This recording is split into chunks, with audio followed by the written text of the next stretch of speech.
The Village Market, located at 95 Main Street, Fairfield, is your small-town, fully stocked grocery store with that big store feel.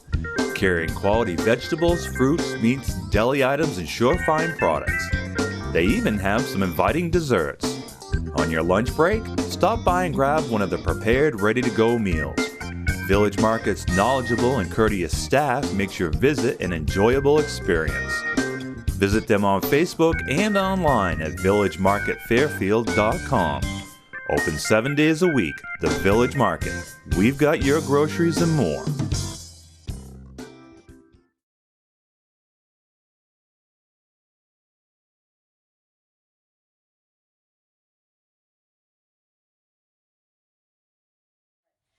we have the roll call, please?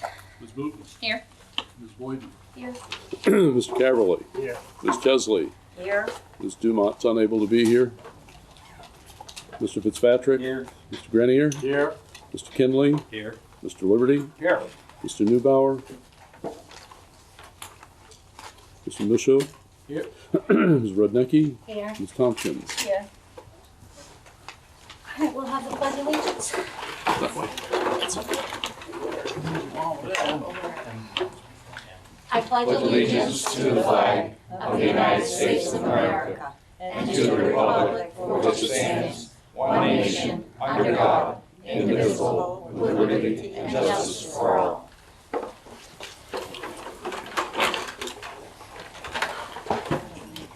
Will the msad49 Board of School Directors vote to accept the minutes of the September 3rd, 2015 board meeting? So moved. Second.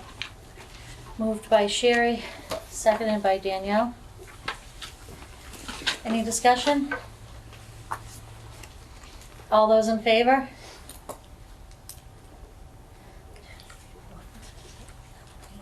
And 11, okay.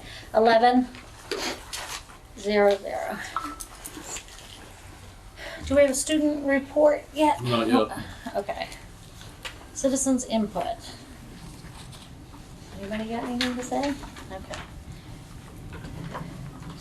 All right, I'm going to make just a little bit of a change in the agenda so that everybody knows what I'm doing.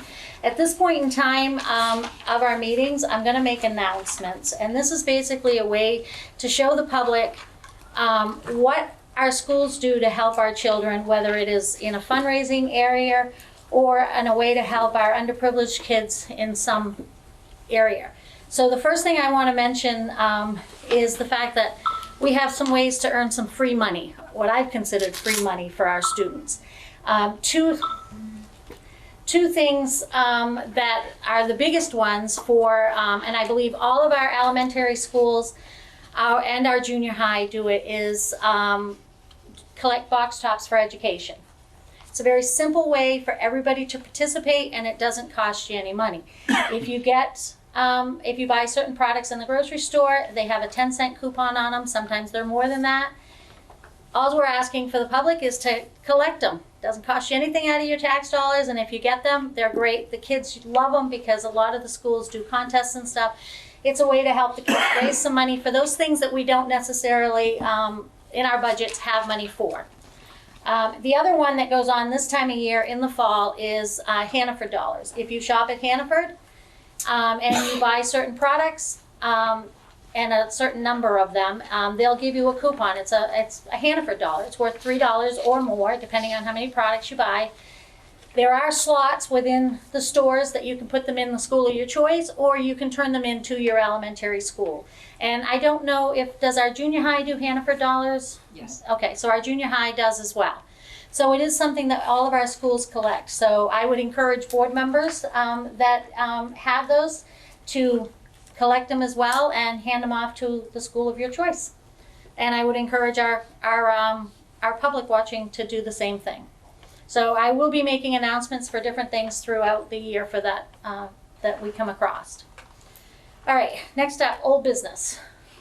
Nothing? New business. We have been approached by CATV, and I'm going to ask Laura Guidi if she would step forward and kind of give the request Huh? Can you just stand up? Can you just stand up? No, Sure. you need to be in front of me. Yeah. No. Oh, Okay, what do you want me to do? I would like you to I'm already- talk. Would you tell us what the request is and kind of explain the reasoning behind it, please? The request that we're asking is for a donation from the school board to cover the cost to produce the program and air it. And I think we're asking for $100. We have agreements with Waterville and Winslow. They pay a certain amount for us to cover their meetings. The meetings are aired on CATV. They're also going to be on YouTube. You listening? Okay. Quite clearly. And we will provide a link to the school so that they can link the school board meetings to the website, so that people who don't have cable, they can go to the website and pick it up there, or they can go to YouTube. It's there, and it'll be broadcast on channel 11 and 7. Try to. The reason that we're asking is because the station has been subsidizing the cost to produce these school board meetings for, I don't know, 3-4 years now. And we're just at a point now where we need to ask if we could secure a little bit of financial help to help the station offset its costs. And everybody, that's all I want. Does anybody have any questions for Laura concerning this? Is there any? Is it just a $100 donation? It's $100 per meeting. Per meeting. Based on that request, one of the things we've looked at is the board has a budgeted line item for board expenses. And it is something that it can come out of that line item. We don't usually use all of the line item for that. It's a way for us to continue to inform the public on what we have. Mr. Chairman? I'm sorry, I'm shutting this off. Okay, yeah. What was that? I'd just like to know what the viewership is. I Are there can't any tell you numbers? that. I can only tell you the communities we reach and the number of households in total of the communities. So MSAD 49, do you All have of any? the towns in MSAD 49 are covered. And then how many households in? And I don't know about just the four, is it 4 Oh. towns? I can't tell you that. I can only tell you that the overall number of communities, and that's the total that we, well, approximate total that we reach. What is that total, Laura? About 15,000 households in the entire 9 community block. So it's pretty well spread, and like I was trying to explain, we have broadened its broadcast to YouTube and to it will be on the school's website, and that will broaden, I don't know, tenfold. I have no idea how many, parents are really, do they rely on the computer for their information? Do they go to the television for their, we will put it out there in as many ways as we can so that the public can access it. Stu, did you have a question? Yeah, I had a question of Laura, and it's I don't know if it's relevant or not. Last May, I voted at the Fairfield Town Meeting on a motion to appropriate $20,000 to come from the Time Warner franchise fee that Fairfield gets. My understanding is that that actual amount is about $13,000, and my question is, why such a discrepancy? Because There's a discrepancy because apparently the town council took an action to provide the station with up to $20,000 a year, with the funds coming from interest earned on the franchise fees. The town does not hold the franchise fees, so therefore there's no interest. I don't know what they're going to do about the vote that was taken at 2 town meetings now. But that's this story that I get, is that that's the way they worded it in the annual report. So therefore, we're basically looking at no support other than the franchise fees that the town receives from Time Warner up to $20,000, and that's it. Everything else we have to raise through sponsorships, special projects, agreements with other cities and towns. And we're basically just breaking even. So I'm just trying to find a way that maybe we can increase exposure a little bit and receive a little bit of financial assistance. I particularly like your idea of putting it on YouTube. Other school boards around the state, you can go to their website and there is a URL which will take you right to the YouTube program. Yep, that's what you'll have when we start putting it up. We'll give you the link and I'll just embed it into the website program and link it. Anybody else have any questions for Laura or any? So do we have a figure that'll be like the yearly cost? I mean, I know we have school board meetings every 2 weeks. Does they cover Correct. anything else? There would, only if you wanted us to cover the budget meetings as over and above the school board meetings. Many of the other things that we do for SAD49, we don't ask for any financial support from. We've done several projects with Dr. Baker. We've done, what else have we done? I can draw a blank. There are several things that we've done. We cover the football games, we cover the basketball games. We go out and get sponsors for those. We don't ask any support from the boosters, and we do it on our own.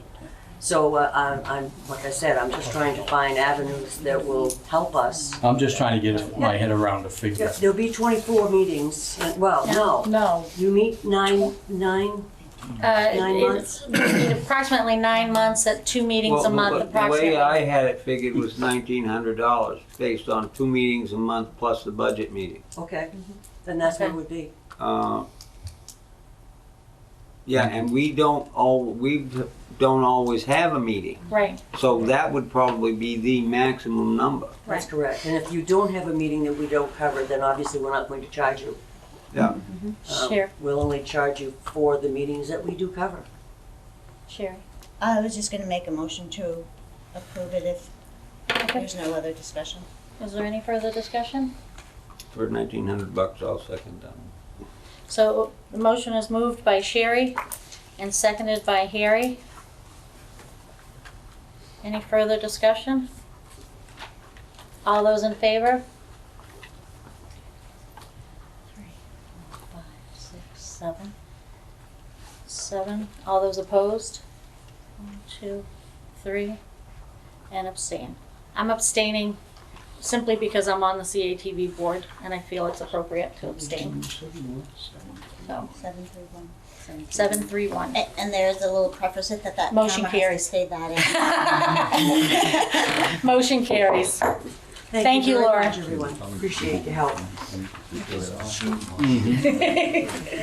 Okay, next up is the reports for the 2014-2015 Instructional Improvement Plan results with the principals. One of the things that we'll be doing, especially for our new folks that have not been through this before, is we're going to be breaking up into groups, and each of our principals will be at different tables in different areas, and they will go over the plan. I am going to assume we've got a timekeeper again, so we're limited on time. What are we Laura doing? is always scrupulous about that. And yes, she is. And How about much, how much time? how much time? 10 minutes? Is that what we've done in the past? 10 minutes enough? 12, 8 to 10. 8 to 10 minutes? Sound good? 10? 10? I'd say that out loud. 6, 5. So we'll do that. If you want to go ahead and pick a table and spread out. Do we need to use these ends of the table too? Just one, I think. Do we need one end of the table here? Because it was my second year in the building, so I felt that it was important to sort of compare year to year. So we did the drops again with the students, and I added the tardy rate, which was, I think, interesting in light of the high school report we had the other night. I didn't know they were doing that, but the enrollment data is on the back of that first page, and We have a transient rate, again, of about 24%. And if you recall, last year when I reported, when I got here, the year before, the 2011, 2012 was 45, and everyone had kind of talked about the transient rate in Clinton and how high it was and so on and so forth. So I really tried to dig into that and keep a hold of that. For the 2 years that I've been there, so far it's been pretty steady. It was 25%, and then this year it was about 24%. So I don't know if we're leveling off. This year, I can tell you at the beginning of the year, it seems like it's actually a little high right now because we have had several kiddos move in and out already, even in the first couple weeks of school. So it'll be interesting to see if that comes out. A lot of it is toward the fall and winter time when it starts to get cold and folks in the trailer park, if they don't have heat, they have to go find a place where there's heat, is what I'm noticing, to be honest. They don't have that. Or they're living with in-laws, grandparents, and then the parents come back around and the grandparents can't do it anymore, so they go back with their parents, that sort of thing. So our attendance rate is held pretty steady. The tardy report, in terms of that next page. No, I was gonna ask you, but then I noticed that your spread on your percentages is pretty wide, is pretty narrow. Yep.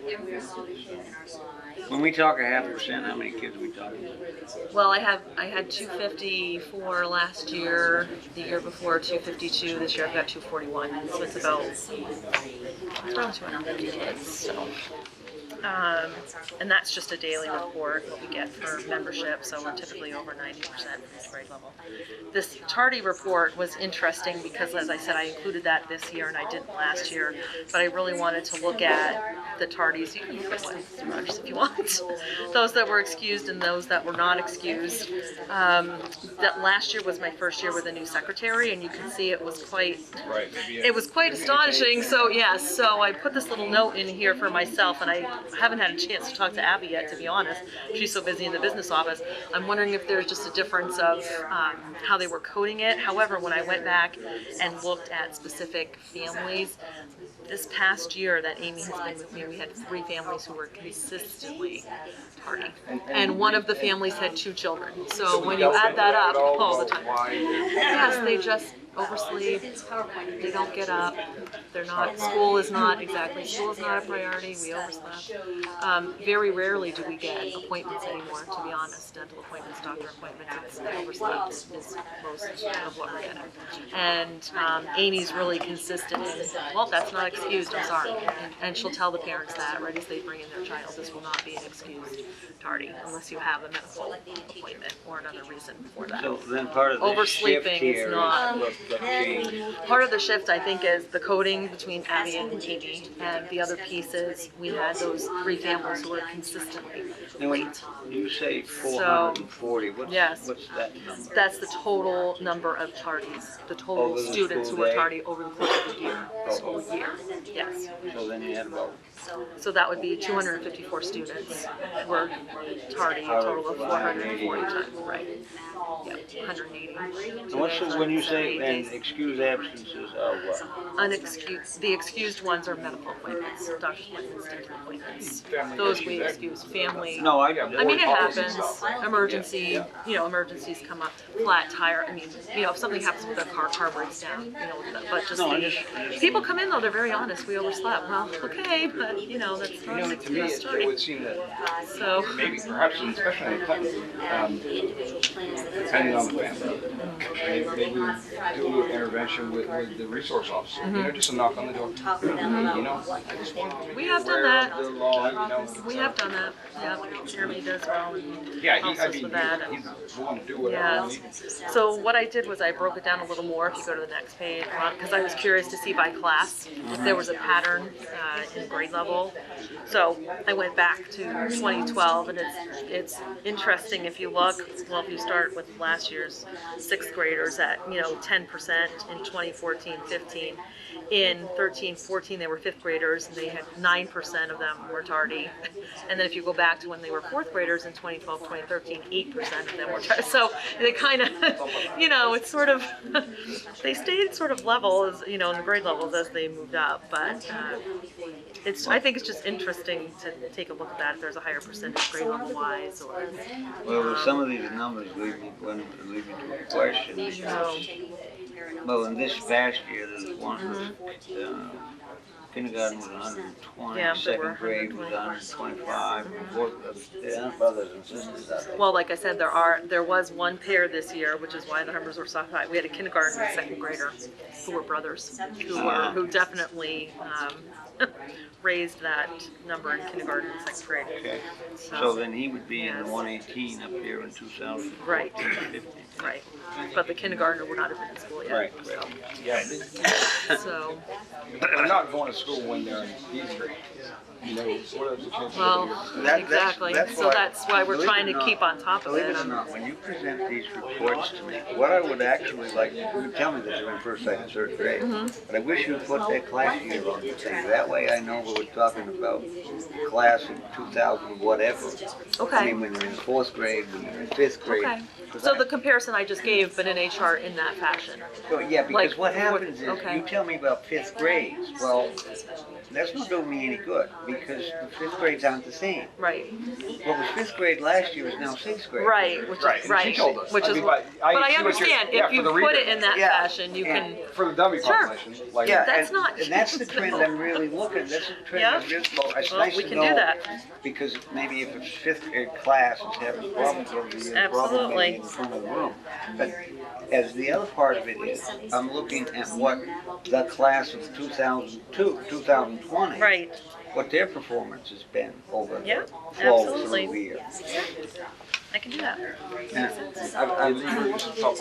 They didn't have that when I was in school. So. They barely had phones when I was in school. What So are you this talking was about? just, again, I made a comparison year to year, and we had a goal that we reached. If you pull out, we had 2 students who had high incidence last year, who kind of skewed this data. If you pull those 2 students out, we met the goal that we wanted to of reducing. They are no longer in Clinton. They've now moved into the Clinton program. So. So it rose to the, well, that's why I'm saying it kind of skewed the data, because 2 students, when they have all of those incidents, you know, but we did the right, I mean, they're where they need to be now. I think we're doing them a service by putting them where they really need to be. Now, see, this is what you said last year, Ron. I don't know if you remember when you looked at this, you said it would be nice if we had a definition of terms Well, it is. and what we said, so I added that this year. So the staff sat down and said, okay, what do we consider disrespect to staff, disrespect to students? We're not talking, I'm just saying. I'm just Not saying, right you now. asked last, that's why I took notes on what Harry just said. I take this seriously, so if you So want something different, you know. So we had a staff discussion on, you know, when you're sending a student to me and you're writing them up, so to speak, for disrupting Standard. class, what does that look We have like? a standard. You know, for all so we of know. us, so, Now I'm You going know. to throw a curve at you. okay, sure. What's this coordinated with the other 2 buildings? No, I have not All right, see, asked you know them. what? Next Why, step, why can't we? there you go, there's the next step. This is already done. Let's use So, it, you know? you know, But, yeah, Yeah. sometimes I wonder, you know, on things like this. well, that's why we did it as a staff, Harry, because you wonder within your own staff what people are looking at. My disrespect to students may look differently than what you think If disrespect I to would, if students. I had it the same, if I had the same basic framework in all 3 buildings, then I'd have a clue what the numbers would be. and all. Sure. Yeah. You know, it's astonishing, these kind of records. I know. And it's astonishing to me that some of those are from. Well, And you see the So- things like. And the other thing that astonishes me, how much time. it's, well, actually, today I had one incident that I investigated that took me an entire morning, which is about 3 hours. How much time does it take To do this. Well, you know, IC does a good job when if you put it in IC Right, so and if you- you're so you consistent have and it, you do it right away, You should- it yeah. spits the report out. So actually, you know, putting this together and getting the reports out doesn't take as much time as going through the other process of Well, the thing is, investigating and, you know, so, it's the unfunded mandate. yes. You know, it's driving our costs up. No, this is valuable data. Yeah. Right? Right. The apple and orange part of it. Oh, yes. So, anyway, there are 2 other sections. But I just threw in a few drops so you can see what people wrote about each other. That had to do with it. Look, you were gonna get distracted on this anyway. That's okay. Not your fault. Our next, that's all right. That's something to do with like ADHD. That's okay.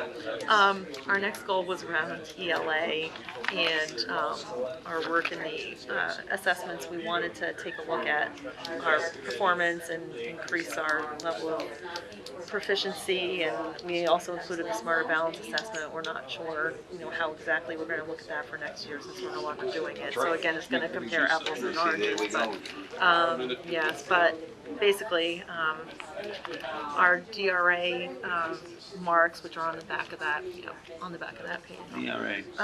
This is the developmental reading assessment that we give to all students, and we'd like to see at least 3/4 of them, at or above benchmark at the end of the school year. So we didn't quite hit it across all grade levels, See, but this is where this would be nice to know, because I'd like to know where they were. to look to see, yeah, no, we can do that too. This does include our special education students also, so know that they are included as well. Because I'm suspecting this same class may have done better than what we here. And we can go back and get that, And yeah. which leads me to the question. Yes, I could join you. Thank you. I'll begin with our cover. And let me explain what this little picture is right here. This is all our student body fully assembled, and they're looking this way because on the side here, yes, it is Sue, and she's recording it. To the side of the gym doors is Jaden Stevenson, the boy, and he was out for most of the school year, and a lot of the service projects were dedicated to fundraisers and help for him. And he came into the school and he couldn't really be near any of us. I was standing here talking to the kids, but he stayed on the fringe because of just exposure. But it was a very heartwarming event. But anyway, we're going to continue with our service learning projects this year, and that's just part of our start time. But great kids in our school community, that's for sure. Goal 1 relates to student achievement and how we're using the data that we have in a formative way, meaning in real time versus a summative like our Smart Balance test is, or Terra Nova is, and a couple of assessments that we're using in both ELA and math are the NWEA, which is the Northwest Evaluation Association assessment, and Digits, which is our web-based math program. And you'll see the DRA2 mentioned here, which is the developmental reading assessment. And 2 is it's a new version that's web hosted for us. Pearson owns 2 of these 3 products that you see here. I'll just start with the DRA2, which if you've had children come up through the elementary schools, you have them there now. They use this as we do here. It's administered in the beginning of the year and the end of the year, and it is gauging where students are at as far as their reading capabilities, including comprehension, fluency, and so forth. Our teachers administer this early in the year so they can have an idea of where kids are at. The practices, a student will read aloud to a teacher and has some written response, and they take that, and there is a matrix, I guess, if you will, of how they would rate them.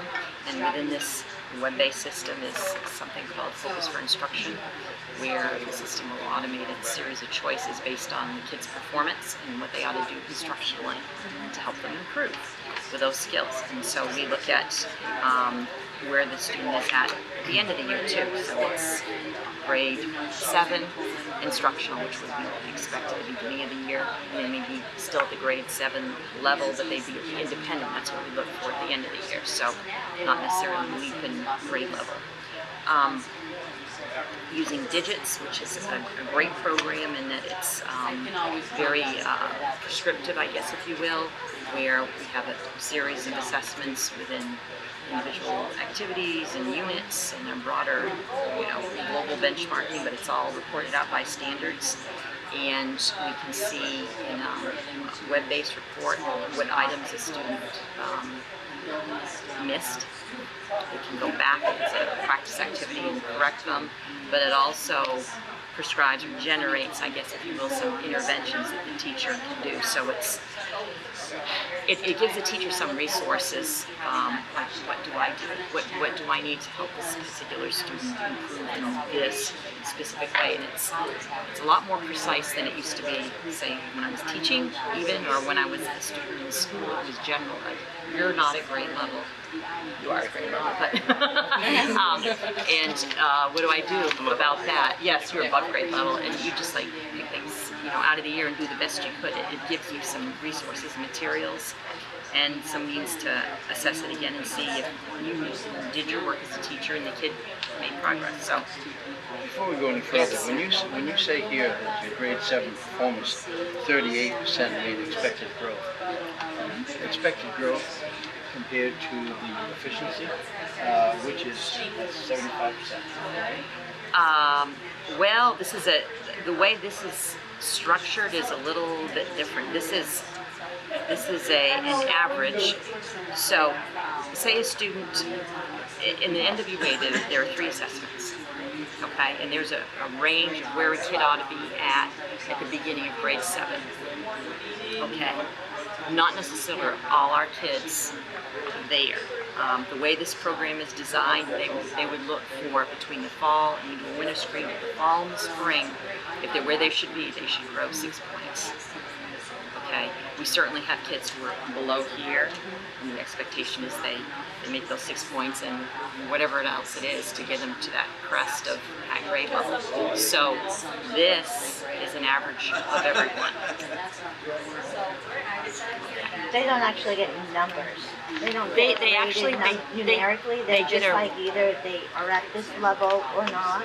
They get a number, They do get a and actually the kids will see that. It's an instantaneous report, and then the teacher will get the harder data in 24 hours.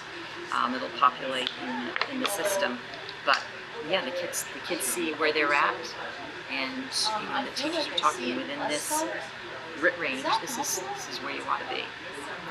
So this looks much like our other data, actually, our turnover data, our state data, and again, the job of the teacher is, in the focus is when they are behind, the state law requires the RTI, that you're responsible for doing something when they're not at where they should be. So the goal is centered around how teachers use this data formatively to improve their instruction and kind of key in on it's like medicine for you and a prescription for you, and they take into account all kinds of variables like your weight, looking at blood volume and things like that, and what exactly you need. It's kind of an analogy, I guess, if you will, but it varies among kids, and that's a lot for a teacher to kind of get their head around.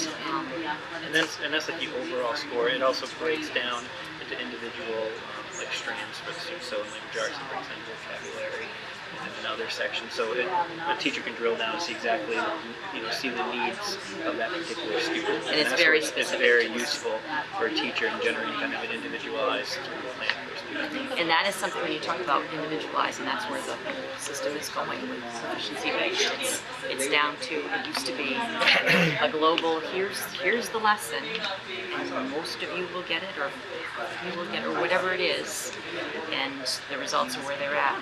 The teachers are called upon to, should, help everyone in the way that they need it. So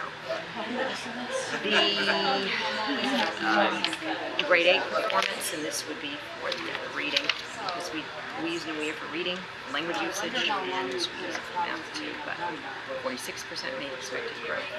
Usage, grade 8 did better than grade 7, but 56 and 47.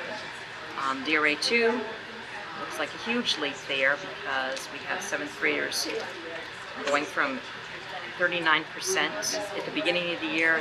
They were at the instructional level, I'm ready to learn this. By the spring screen, 62 were at or above benchmark, and that is the independent level. So grade 8, pretty static, and I'm not sure why, but the teachers input was in the system and they reported out, so 63% were ready to learn where they should be at. By the spring, that group made that expected growth. It's like the MEA scores say you had a 542, and the first year, the first number is the year, and the next year you might have a 642. So it looked like you didn't change at all, but to get that 42 again, you had to make that full year's growth and where you ought to be at a year older. We spent a lot of time with Smarter Balance preparation, electronic administration with the digital library, and asking teachers to look at those lessons. And they were very helpful, good resources. We've been closed out of them because the state has cut ties.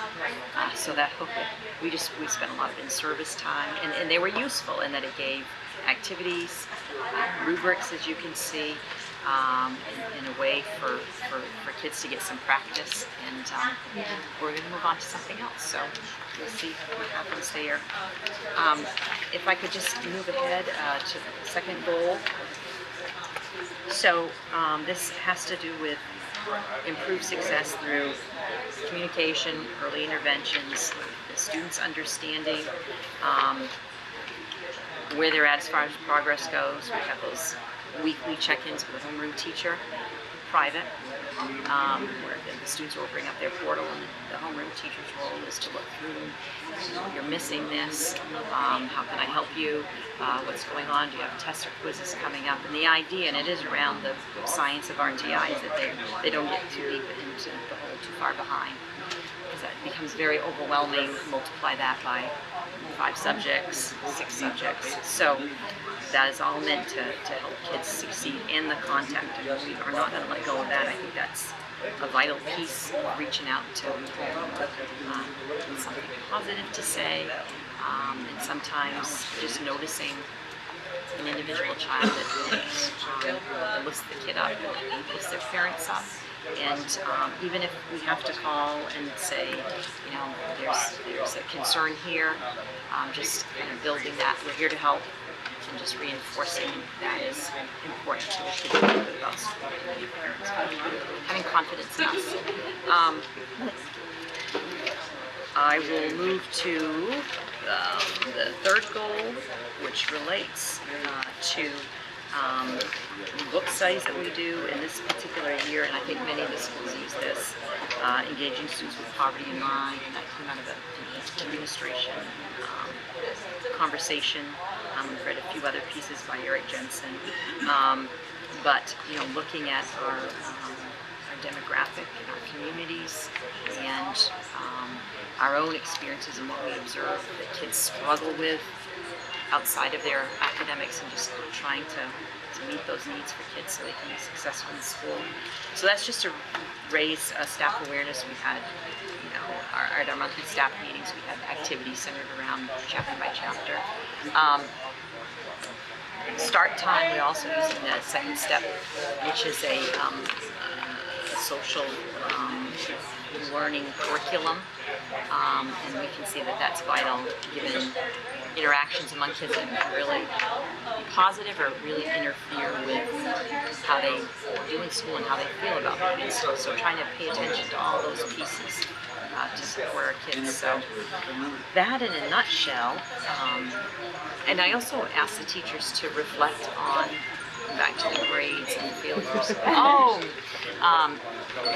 Grading practices, and how teachers have autonomy on what a grade comprises in their class right now. So homework weighs as much, or you count homework at all, tests, quizzes, activities, and so just getting people on the same page with that, I think, might be listening. If you have questions, come see me. This is level 3, and this is where they're supposed to end the school year. And we had kids that even left us reading as first graders because we worked so hard on that. Listen, I know for a fact that there were some kids there that there was this one little girl that was still very ill. she was an excellent. She was with me on the outing, you know, the field day or whatever it was at the end of the year. And she was reading all kinds of stuff. Well, we try really hard to take them where they come in and push them as far as we can. It's a lovely thing, and I have a fabulous staff, really I do. The next page, okay, you see the rest of the students that fall into the level of passing the district expectation. Now, I set the level with the staff of our expectation being that 85% would meet the goal, and we exceeded that. 91% of the students were at or above grade level in reading by the time we finished the school year. So that's a pretty phenomenal result. But again, my staff worked very hard to get them to such a good end result.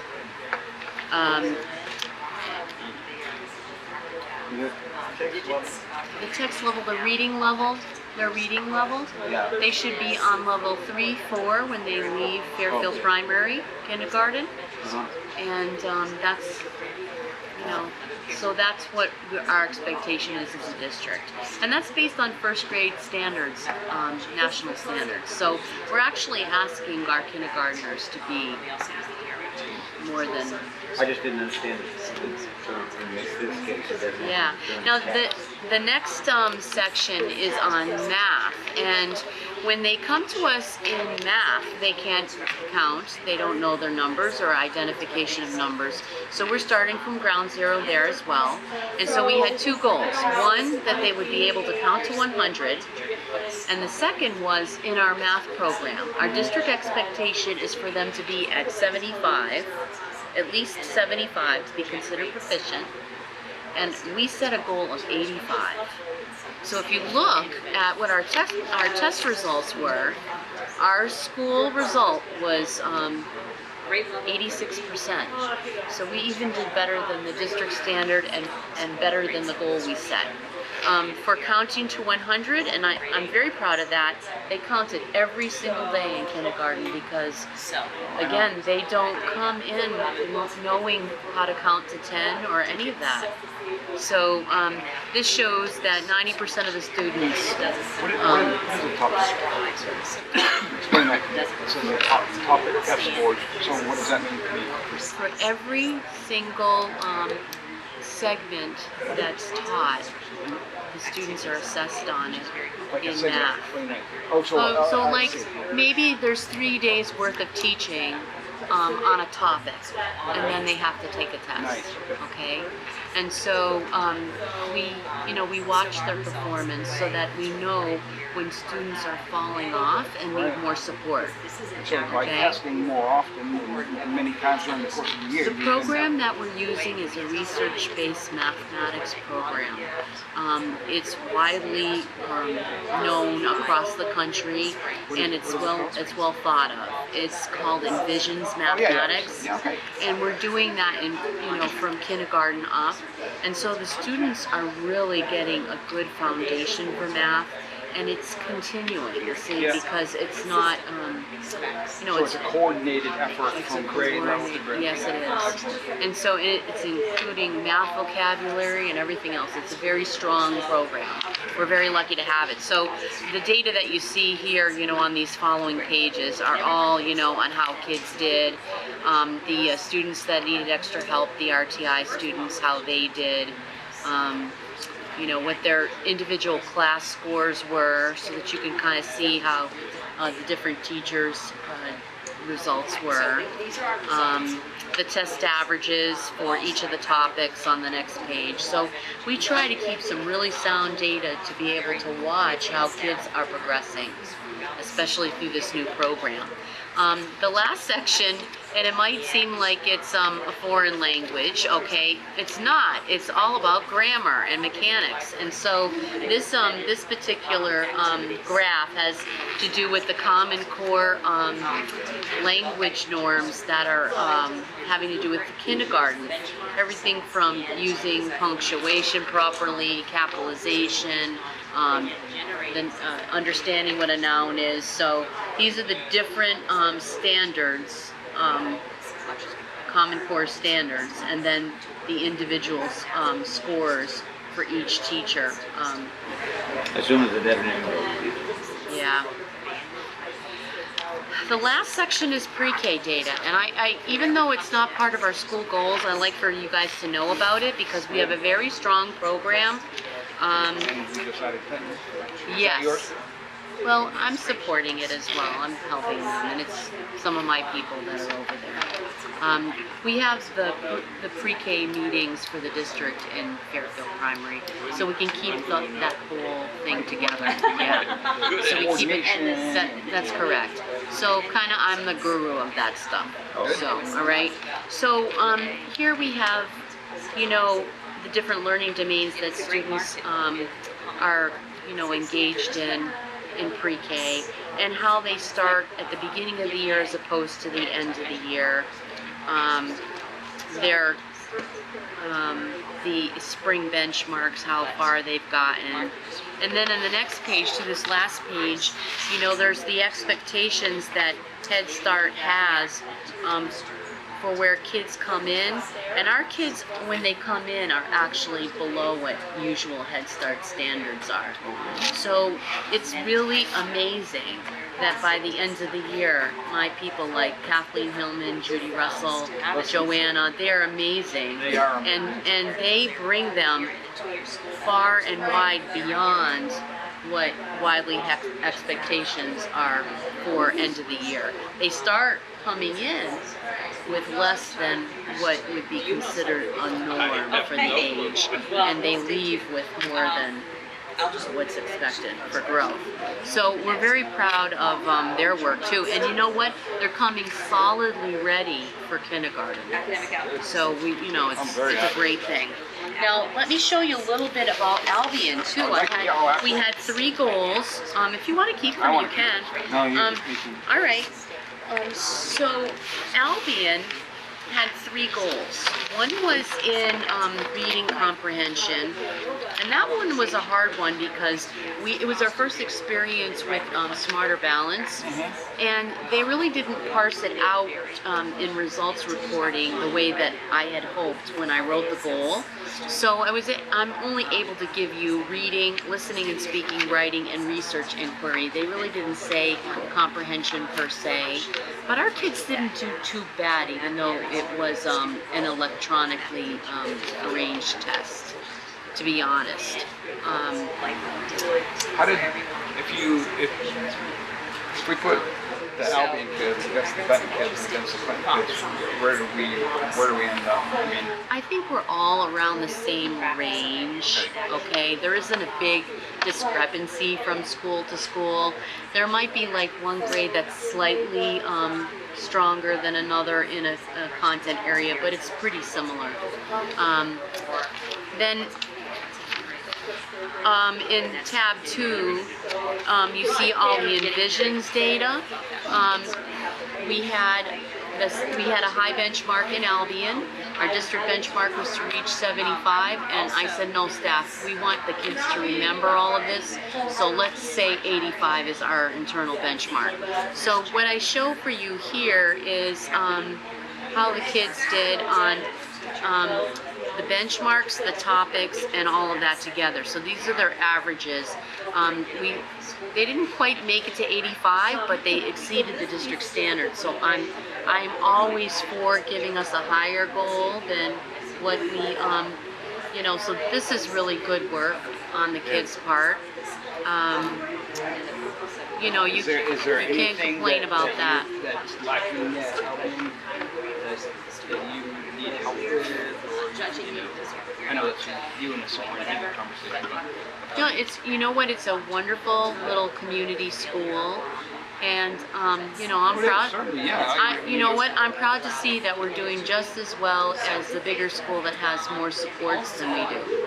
You know, in terms of I just personnel. want to make sure that you have what you need to staff have what they need to be able to, you know, is it absolutely, you're not able to perform like one of the other schools that we have because you lack something or you have something your hard side, your actual No, physical plant. I really don't see anything like that. There are challenges to being a small school, but there's quite a lot of gifts at being a small school too, because you have that interpersonal relationship with children that can actually help them grow, you know. So this. What is these based on? So let me try to see if I can explain. The first page, the middle graph is the topic. So like I told you, when we teach a topic, then we assess on it. And then after 4 topics are taught, they take a benchmark test, which is the one on the top. Okay, So across the subject that the topic is in? yes. Oh, okay. So this this benchmark would say before topics. So this shows the students' retention of the content, Oh, okay. which is Good. a very important thing. Yeah, And then this is the combined scores of the topics and benchmarks. On the next page, and this is an interesting page too. What we did was we had the students across the schools take the end of the year test in the fall. So if you look at how they did in the fall, that's on the bottom. Okay, that's where I got it. Okay, that's the fall. That's the end of your test. That's in the fall. ends of the year test in the fall before we teach anything, okay? And then the top score is the end of the year test after we've taught. So you can see the growth between the 2 graphs.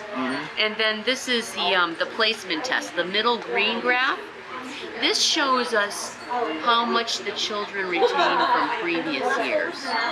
So this shows that they grew. This takes place in the, you take this We test do it in when the they fall, come to the and it shows us Right. what they remember from the summer. Yeah. I like Okay? this. It's all research-based. It's a beautiful thing, and so You want to hear my story of this? Good. Back in 1983. I do, but there's one more section I want to show you too. Okay, you guys were so hot and bothered about attendance, and so we do a student engagement thing, and I'm very concerned about student engagement. So I always include data around student attendance and participation, and so just so you'll know, I've added that, and we're mid-range 90s. I put in discipline referrals. It may look awful, but to be honest, it's our KN1 that has the hardest time to it. No serious infractions.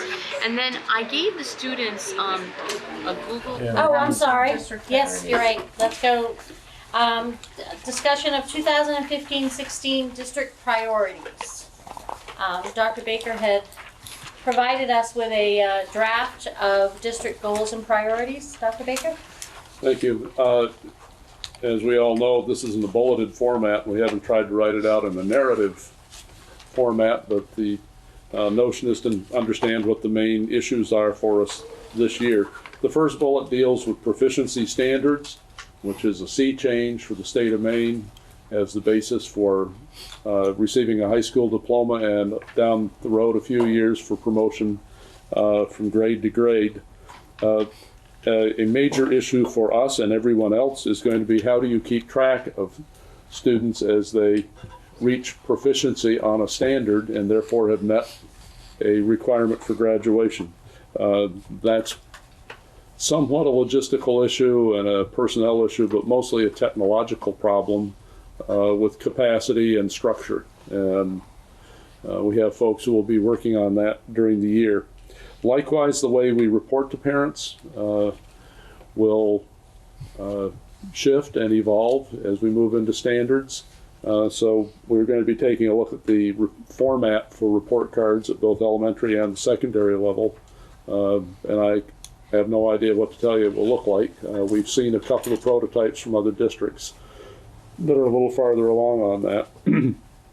Along with that, the K-12 assessments, that is the devices we use for the mainline certification of a student's proficiency. We spent last year creating assessments in English language arts and in mathematics, and the notebooks of those assessments are in process right now, ready to be distributed to teachers. Teachers already know what they are because they helped write them last year, but that's an ongoing project. This year, as the sheet shows you, we'll be working on science and social studies assessments. I could point out that the state's initial requirements are really for a high school diploma, but we're taking a K-12 approach because it makes sense to all of us. If you're going to set up a program, don't build an assessment structure, don't start just with a roof. You need to get at the earlier levels and to make sure that the order in which we're teaching and what we're teaching makes sense from a student's point of view as much as we can. And with that is a review of the science curriculum. And it's the perfect time to do the science curriculum if we're doing science assessments. So we haven't started on trying to write assessments yet because we haven't nailed down for sure the content that students will be studying grade by grade. I would add there's a bit of a problem in that particular goal for us because the state is in what I would call a somewhat uncertain state condition about what it expects in science.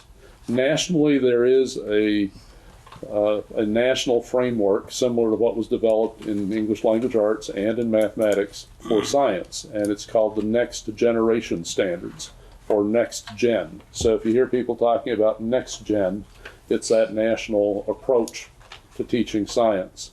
Governor LePage vetoed Next Gen in the last legislative session, and that leaves us with a question mark of what will the state actually be using.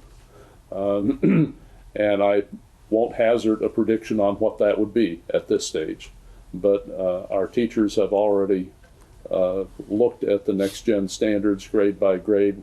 A particular issue for us that we mentioned last year when we expanded the mathematics curriculum and went to 90 minutes, we didn't extend the day.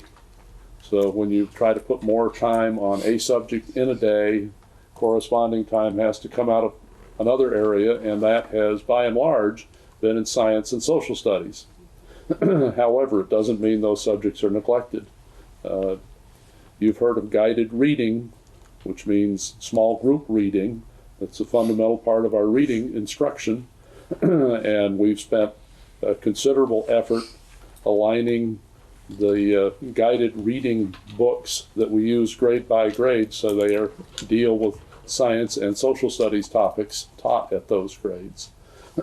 Next Gen does call for some substantive changes in the primary grades particularly, well, actually in all grades, and there is not much overlap between what we currently teach and Next Gen for content topics at those levels.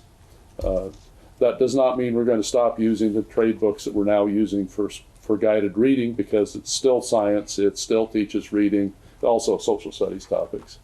And I would say that the approach to learning has great similarities in mathematics and in language arts and in science and in social studies.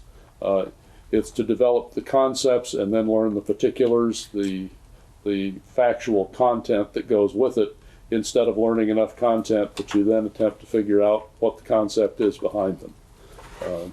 And that may be called the inquiry approach in science, problem-solving methodology in mathematics, being able to make an argument, an academic argument in language arts. But they're all similar approaches to learning. Next item was school facilities.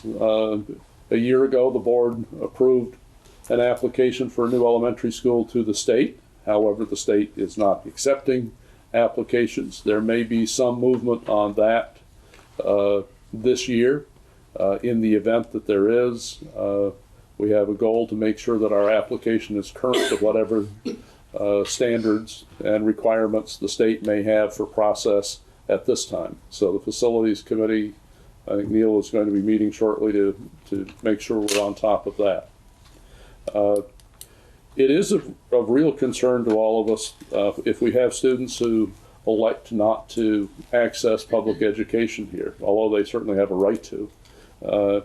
And we have discussed for a while that it would be good to talk to those people or at least hear from them. So we are in the process of creating a survey for homeschooled students to be sent to their parents. Again, that will not be something immediate, but it will be, I would guess, by the middle of the year, we'll have those out. Another new mandate from the state, required by the federal government under NCLB, is the Educator Effectiveness Law. That applies to teachers and to principals. The last 2 years, we've had a district committee of teachers, administrators. I think at least one board member has sat in on that. And we have a system in place for doing it, but we haven't tried it out.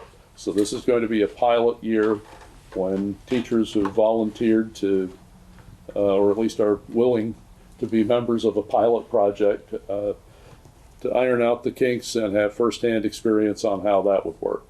And next week, I think, is the first meeting this year of that committee.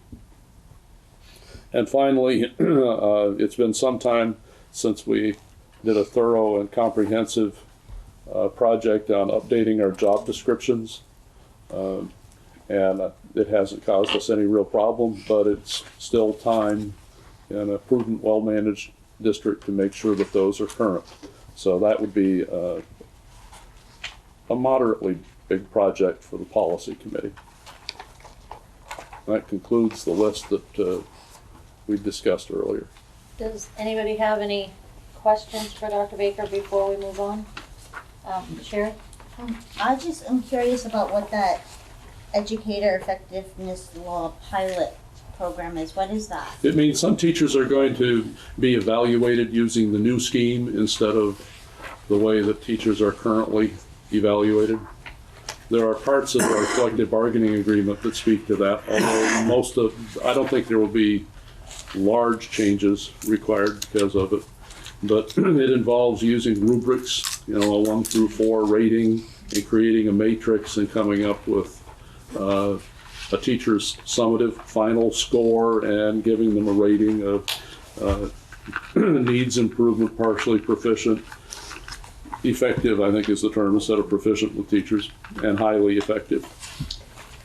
Thank you. And under the new law, just one point, under the new statute, by law, if under this new scheme, if a teacher receives an ineffective rating 2 years in a row, it's grounds for dismissal.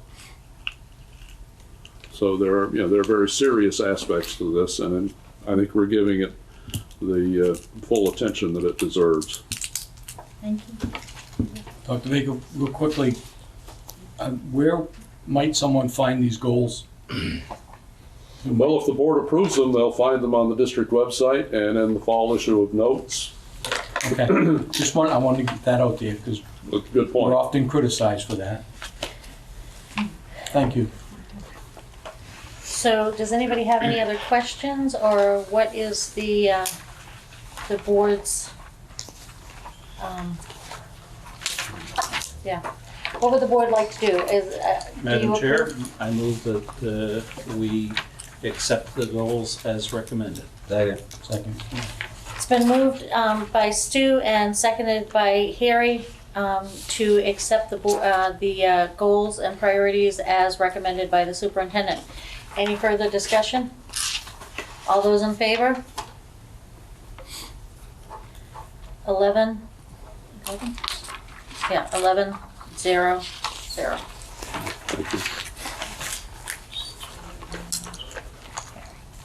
Okay. Now, we already did resignations, none. Appointments, none. Okay. Committee reports. I got a quick update. The meeting at the Tech Center was going to be the 19th instead of the 3rd of November. The 19th of November at the Tech Center. And right now it's tentatively start at 6. A real meeting would be at 7, but that gives you a chance to go to the facility. Provide dinner for us. That would be good. I can try. No. Dinner would be nice. It's a very good place to eat. Okay. Finance Committee met last week with the idea of talking about the $804,000 that we received, and it 807,000. Sorry, 807,000. That we did receive, and I believe it's the committee's purpose is to use it to offset future projected expenditures due to save the pressure on property taxes. So we are looking to offset that so that we don't have to go up on property taxes if we can help it. That's the goal anyway. So we will discuss it further when we get more into budget season, but that is the plan as it stands right now. But I'm assuming that the finance committee that's what seems like everybody was leaning towards. Am I stating that correctly, that everybody said to offset future property taxes? Okay, so the next committee, just as a heads up, negotiations did meet with the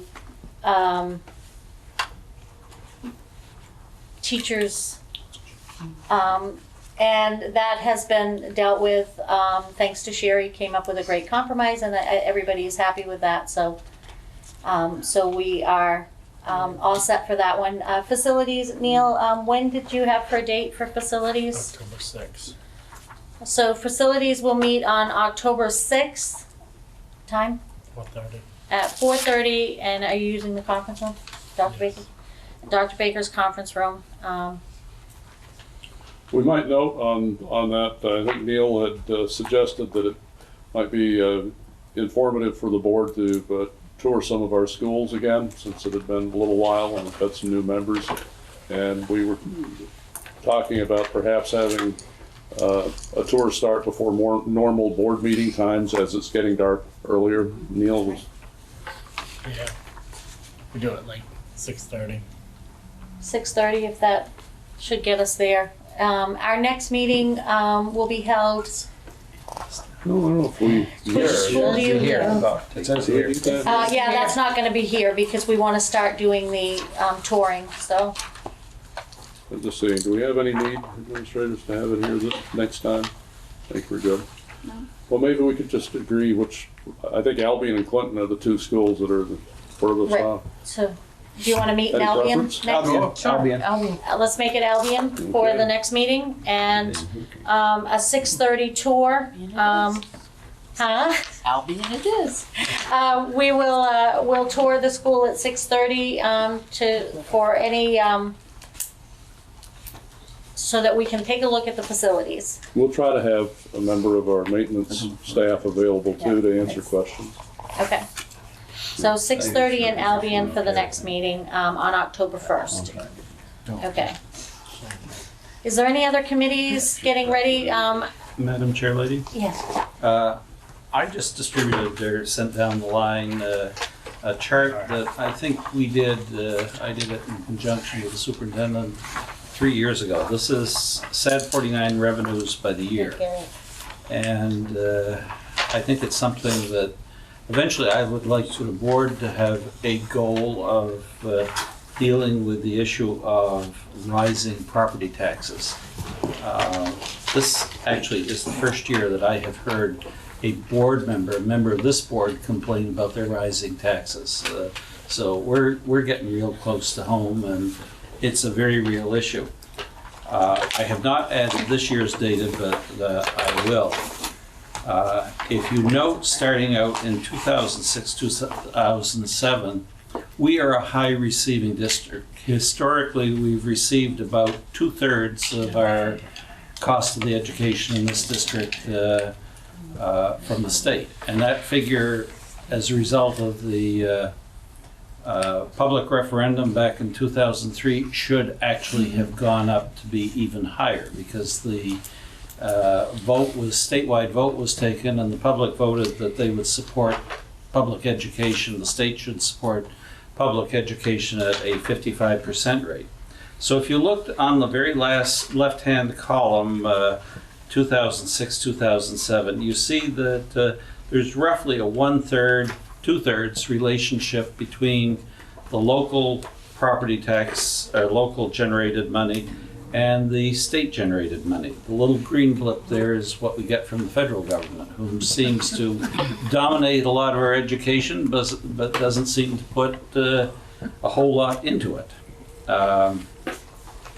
If you go across the graph, you will note that it went up slightly through 2008, 2009, and then we hit the wall with two things happened. One, there was a major recession, and the second thing that happened was that there was a cut in state taxes, income taxes in particular, such that the state was in a position to start dropping its support. We stayed flat for a while, but as the state dropped its support, we were forced to pick up more and more of the cost of education locally. And if you look over 14-15, and I would expect that it would even be a greater disparity between the state and the local for this current year, which I will add, the 1/3, 2/3 ratio is rapidly disappearing. And what that translates is that a very poor district that counts on the state to provide at least 2/3 of the cost of educating the students in this district, the state's not doing its part, and consequently we continuously ask the local taxpayers to bear more and more. So that's a major issue, and I'm hearing about it on a pretty regular basis, and I think we need to initiate some type of action. I'm not sure exactly what. Thank you, Stu. Ron, Oh, yes, Ron. I'd just like to add to that. Not only has the local share increased because of school costs, but it seems right now as if it's going to increase because of incarceration. So local share of jails is going to start to increase as well, which it really hasn't lately. But it looks right now like that might be the case, where we have to start paying more money for jails. So it's going to... My only response to Ron is, welcome to Somerset County. Exactly. Okay. All right, next. Are there any other committees? I know, Dr. Baker, you did want us to look at doing a policy committee, and Stu, you were our chairman last year. Do you want to schedule a policy committee at some point with Dr. Baker? I'd be grateful if we don't do that in the immediate future. Okay. We're pretty well socked in. Okay, so we'll put that off for a month or so. Okay. So, Dr. Baker, superintendent's report. You may have heard that as part of our efforts to maintain constant awareness of student safety and to practice against the times when we may have a problem, that we are doing evacuation drills across the district. Today I observed Benton's in progress and was very pleased with the demeanor of the students and the efficiency of the staff. Fairfield Primary evacuated this morning, and I'd asked Ms. Lee what the results were there. Certainly, I was very proud in only a few weeks of school to see 3 4-year-olds and the kindergarten be able to exit the building 3 flights or more onto a bus and get strapped in to the harnesses that we provide for the 3 and 4-year-olds in under 13 minutes. So we were able to do our drill from start to finish in under a half an hour. That's pretty phenomenal considering the age and the developmental levels of the children that we're working with. So they took it very seriously, as little as they are. They listened to their teachers, and we had a very good evacuation. And this afternoon, Mr. Packard, what happened with Benton? We at about 12:35, we announced that the school would be doing a practice evacuation. We marched the kids down, taking up all the school drive to the Grange Hall, boarded buses, and we were at the high school by a little bit before 1 o'clock and loaded them back up. We're back in the classroom learning math and reading by 125. Wow. So. So again, I saw a very very great serious approach to the whole evacuation idea. And perhaps, Mrs. Herson or Mr. Campbell, Mr. Matulis might speak to us for just a minute about some staff development we've done with the 7 through 12 folks with local law enforcement and our resource officer this week. Mrs. Hersham, your turn. Well, we assembled in the auditorium yesterday afternoon, 712 staff, teachers, ed tech, support personnel, and our SRO, Deputy Jeremy Day, along with Chief Gould and Sergeant Bard and Officer St. Alon. And the SRO from Waterville joined him there and reviewed our lockdown protocol that is common among us, and some of the other scenarios, possible scenarios that people can expect when they're holed up in can be a very stressful situation. It's unlike any other in that there's not so much to do. You lock your door and you stay out of sight, but it can be one of the most stressful ones for adults and kids. So it was very helpful to just kind of have him talk through the situation and talk through what staff need to do to protect the children in our charge. So I think that was very helpful. I was also pleased that Deputy Day has taken the initiative to do site plans on all of our schools and has gotten those in a digital format so they can be accessed by any law enforcement agency in the area in the event that the obviously unplanned serious incident occurs. And the area resource officers are coordinating among all of our immediately local districts so that we're attempting to get onto a more common protocol and approach. And the police from all the districts are attempting to become more familiar with not only their own facilities, but those in their neighbors. And I was very pleased to see the very cooperative spirit between Fairfield Police and Deputy Day about this facility. So that's ongoing, and expect that as things may change and evolve nationally, that locally we'll be following suit. On a little less dramatic subject, the fall MSMA conference is coming up in October 22nd and 23rd, and I'd like to get a sign up tonight just to know members' interest in going. We also need to have a delegate chosen for the delegate assembly, which is part of the Maine School Management Conference. For those that don't know, Maine School Management is a partnership between the Maine School Boards and the Maine Superintendents Association. And if any board member hasn't been, I think it's a great staff development opportunity for board members and administrators alike. So I don't know if anybody is interested in serving as delegate, assembly delegate to the board. I'll be going this year, so I could do that if nobody else wants to. Have you done it? I have not done it Then yet. you should have the. Oh, thanks a lot, Harry. That just makes me want to. Yeah, I'll give you one more star on your. We have consensus that. I think we do. Okay. Very good. I don't know if that's a good thing now. Can I change my mind? I give you a little response. I never did it. Steve! No.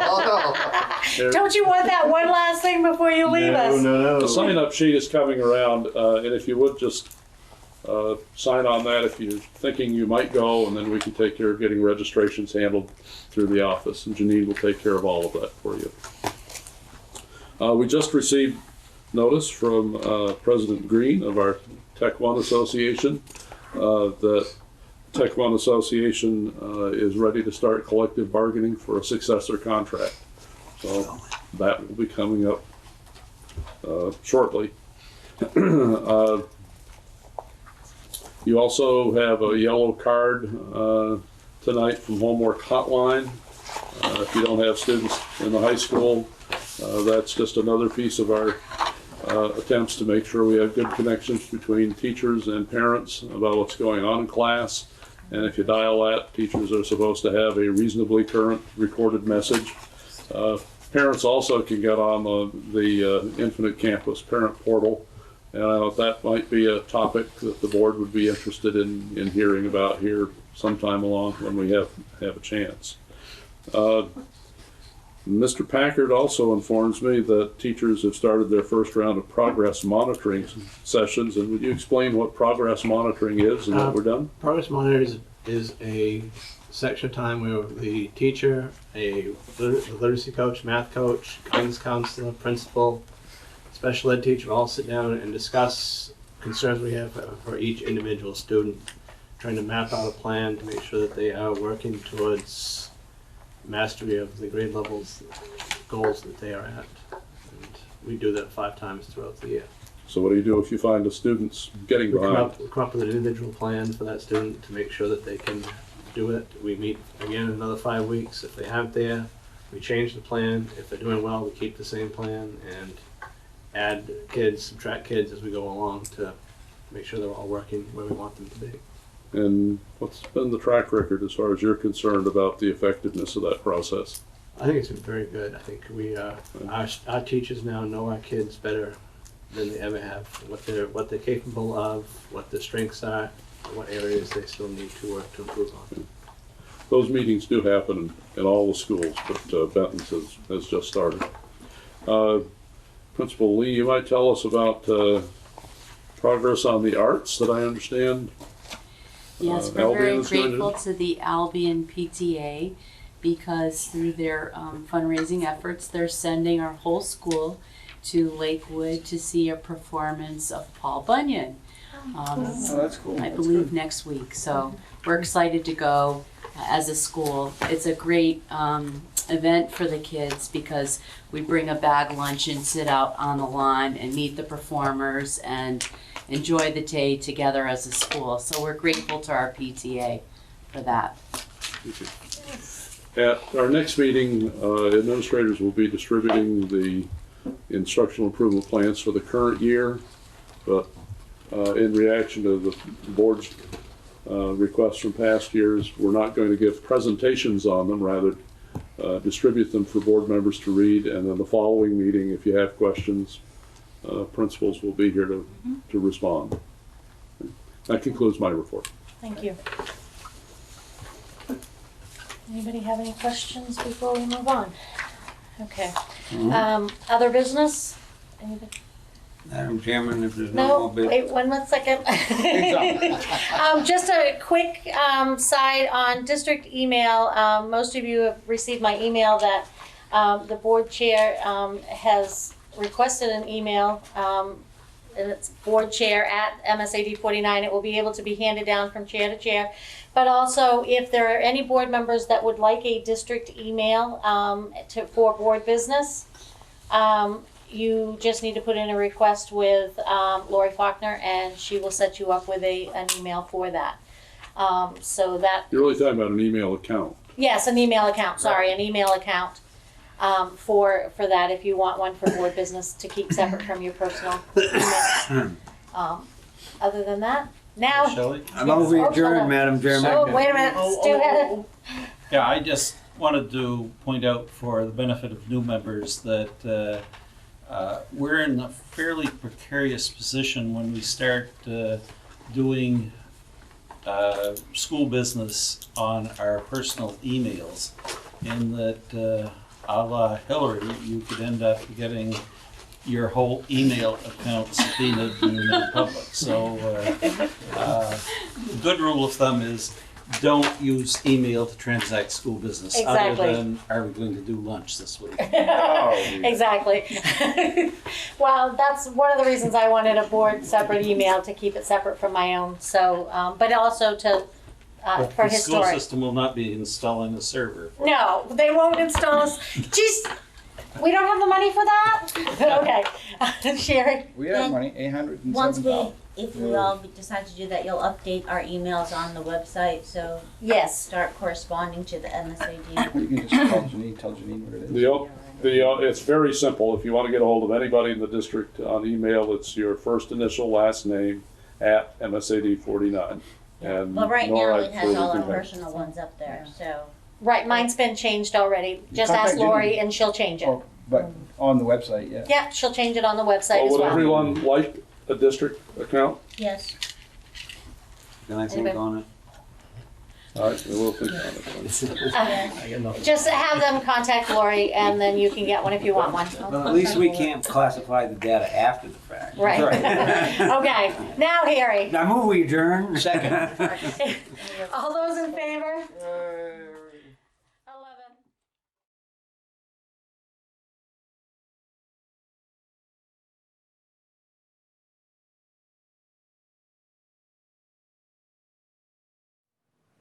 Hi, my name is Danielle Flanagan. I am new here to Lawrence Junior High School teaching 7th grade English.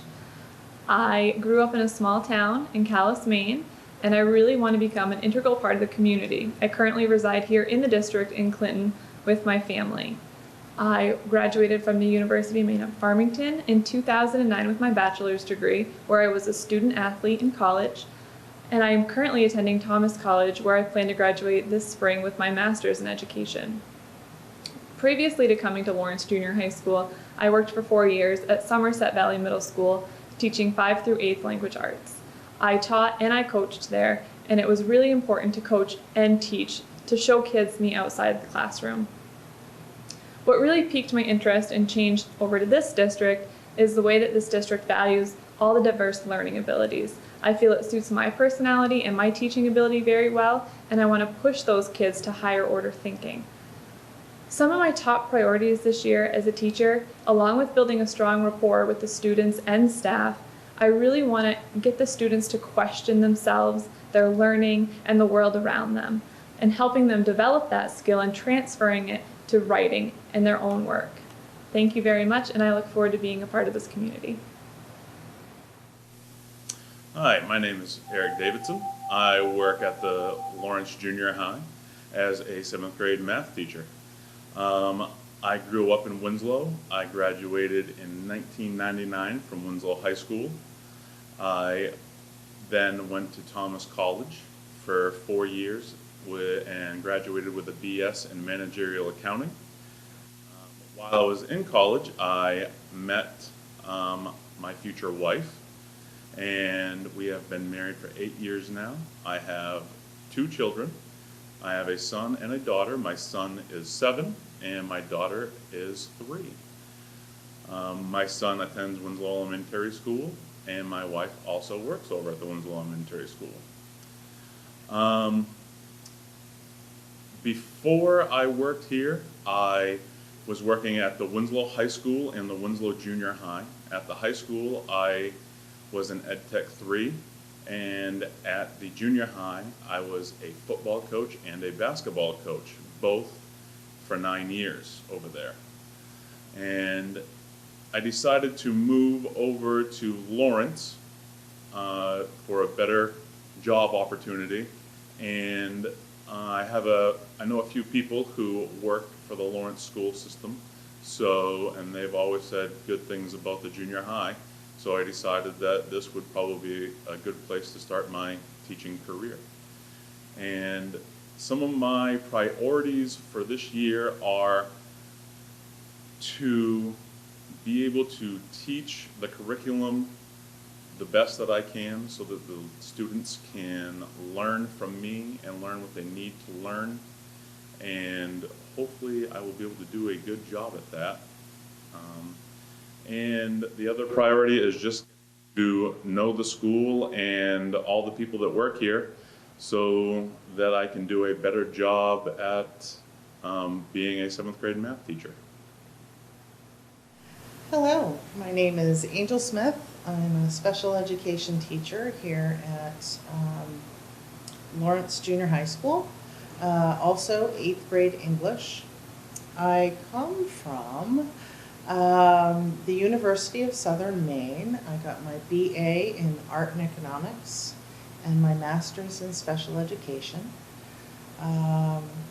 By default, I started working in a school at Spurwink, and I learned that by planting seeds, you can change kids' lives. And I really enjoyed that. And I realized the more prepared I was, the more change I could encourage. Therefore, here I am, being a teacher, enjoying it, loving the students, the staff. My priorities for working here are to learn the school, to better understand what my resources are, and therefore the kids' resources. I work for them, I work for the district, and I work with my coworkers, so I'm not working alone. But we have a big task to do, and I'm a part of it, and I plan to do my very best. Hi, my name is Ulrike Suchane. I was born and raised in Germany. I went to college in the Czech Republic, where I got a Bachelor of Science in Industrial Technology. I also have a master's degree in education from Thomas College in Waterville, Maine. Prior to working at the Lawrence High School, I worked for almost 11 years in Waterville at the George G. Mitchell School in Special Education. I think msad49 has a great language program. They offer 4 languages: Spanish, French, Latin, and German. And when I heard they had an opening for a German teacher, I was really excited, and I'm happy to fulfill my dream to teach German. While teaching here at Lawrence, I want to teach the students German in a way that they are able to communicate with native German speakers. And if they ever get a chance to travel to one of the German-speaking countries, then I hope they are able to get around and to communicate with the people over there. Thank you.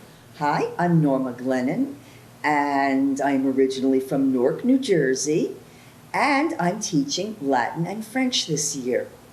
I attended Wellesley College in Wellesley, Massachusetts, where I performed in plays in the original Greek and Latin in the amphitheater.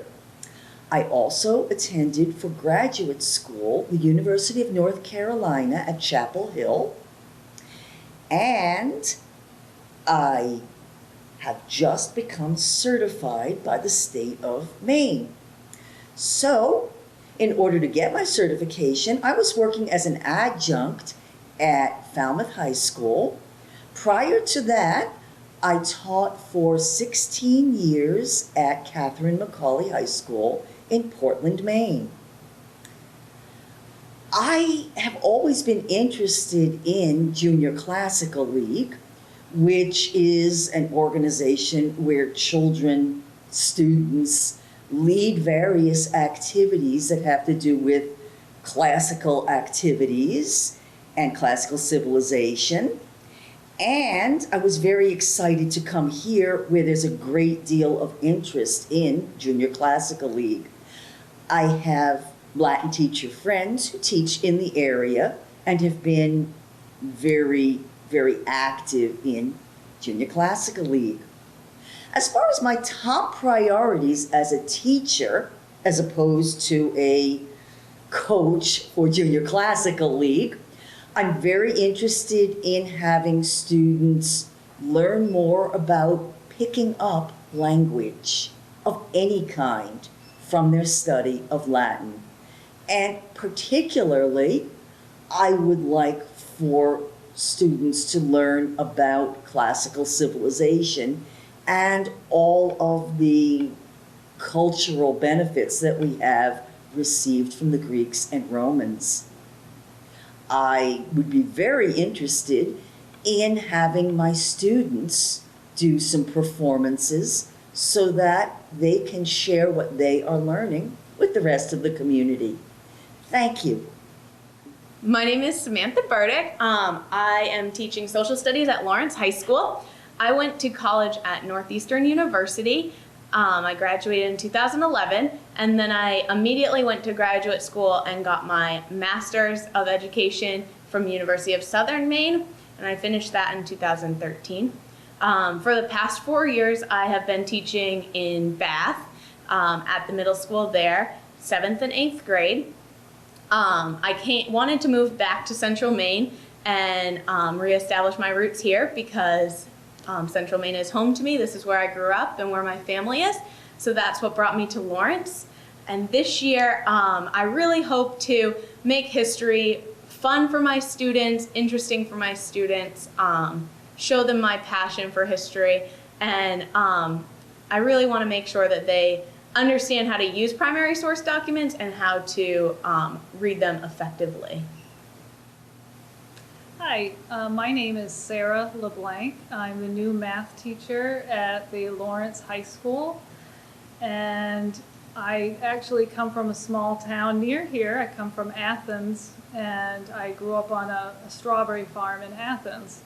And I did go to college at Drexel University in Philadelphia for a year. I majored in civil engineering with a dual architectural engineering degree. I transferred my sophomore year to Orono, so I finished my bachelor's of science in civil engineering at the University of Maine at Orono. I graduated in 1994. And I did work in engineering for maybe half a year before I ended up having children and stayed home with my kids. And I substitute taught a lot while I was in college. I got to teach math classes because I knew some of the math teachers. I really enjoyed working with the kids then.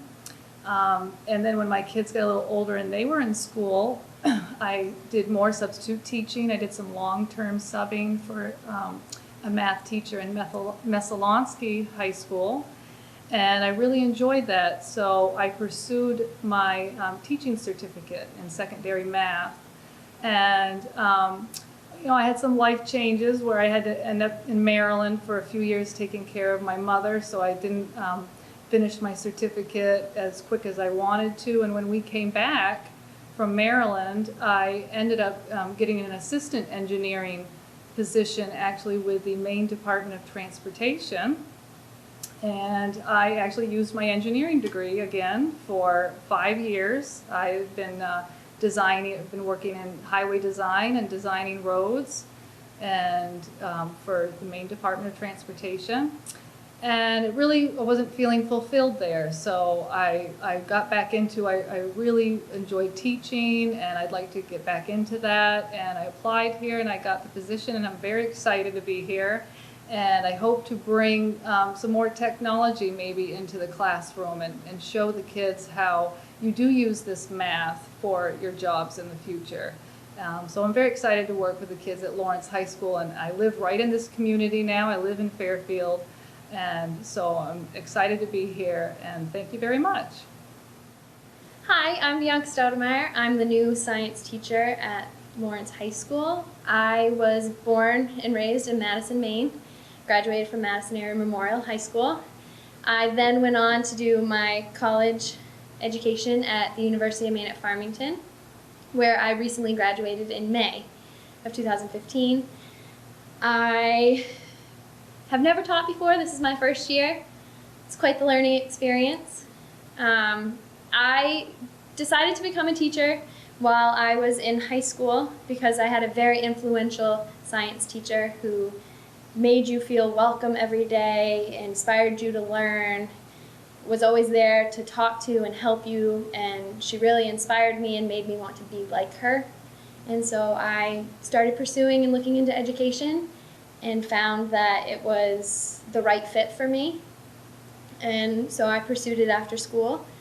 And I chose Lawrence because it's such a great atmosphere, and the staff and the students all come ready to learn, and they want to try and they want to improve, and it makes it very easy on the teacher to get that going in the classroom and have them express themselves and do work and try new things because they're willing to do it already. And some of my top priorities as a teacher for this coming school year is to get better at teaching, to find ways that work for me and for the students, and to get more comfortable. It's a new year, so it's always a little challenging at first.